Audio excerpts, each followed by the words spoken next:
Thanks for joining us from the Ohio AgNet, voice you know with the news you trust studio, sponsored by BASF, where the performance of Veltima fungicide can take your best results even farther. Well, under mostly sunny skies, 81 degrees on the barn thermometer, light winds. It is an absolutely beautiful day for late July. Unfortunately, it sounds like the weather's going to change and the heat and humidity are in the forecast as we get towards the end of the week. It is definitely going to be hot for anybody participating at the state fair or the numerous county fairs. A couple quick programming notes. Powered by soy biodiesel, the Ohio AgNet will be broadcasting from the Ohio State Fair tomorrow. That's from the Junior Fair Market Sheep Show, thanks to Kalmbach Feeds. And then on Thursday, we'll be back out at the State Fair broadcasting from the Dairy Products Building. Stop by, say hi to Dale, get some ice cream. That brought to you by the American Dairy Association. Well, joining me today is Don Weiss. Don currently serves in multiple roles with the United Soybean Board as chair of the USB Audit and Evaluation Committee. Don, a farmer in Northeast Indiana. Let's delve into some of your responsibilities there with USB, and one is chair of the Audit and Evaluation Committee. You know, really important as we look at the stewardship of farmers' checkoff dollars, dollars entrusted, which is nice to a board of farmer members to really decide how those are best spent. When you think about USB, you know, we're 77 farmer leaders strong in over 30 states across the United States. Our main goal is to bring additional value back to the soybean farmers in the United States. And we're doing that through a number of different projects in a number of different areas. As chair of the A&E committee, you know, it's important, and that's what our committee does. That is just continuing to look at, are those projects the best places to be spending that checkoff dollar, and is it giving us the best rate of return? Happy to say that overall, you know, the results speak for themselves. Continue to see projects that bring value back to the U.S. soybean farm, and excited to be a part of that. My guest today is Don Weiss. He currently serves as chair of the USB Audit and Evaluation Committee and a farmer from Northeast Indiana. Don, thanks so much for your time. Keep up the great work. Thank you very much, and have a great day. Taking a look at your agricultural headlines, continued rainfall has kept pasture and range conditions good throughout a large part of the country. Unfortunately, that's not so much true in the Southwest. Now, hotter and drier conditions are expected through the central and southern plains, according to DTN Ag meteorologist John Barnick. The ridge in the region will strengthen this weekend and may push these disturbances north and east next week, he said, though some isolated showers may form in the high plains. This would cause hotter and drier conditions going into August. Now, the Midwest will see a front move through this week with showers and thunderstorms, mostly to the northwest. Temperatures south of that front are increasing and could cause stress to areas that are a bit drier, he said.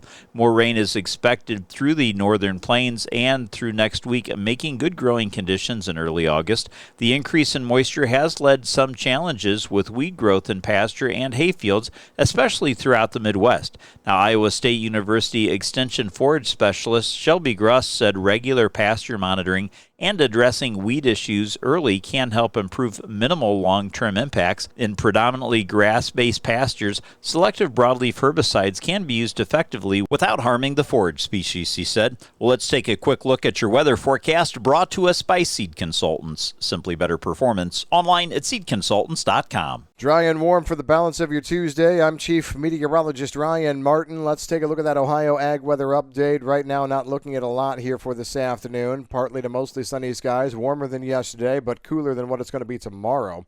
We are expecting temperatures to climb again tomorrow and Thursday. Humidity values following that as well. Rather oppressive in the humidity department here.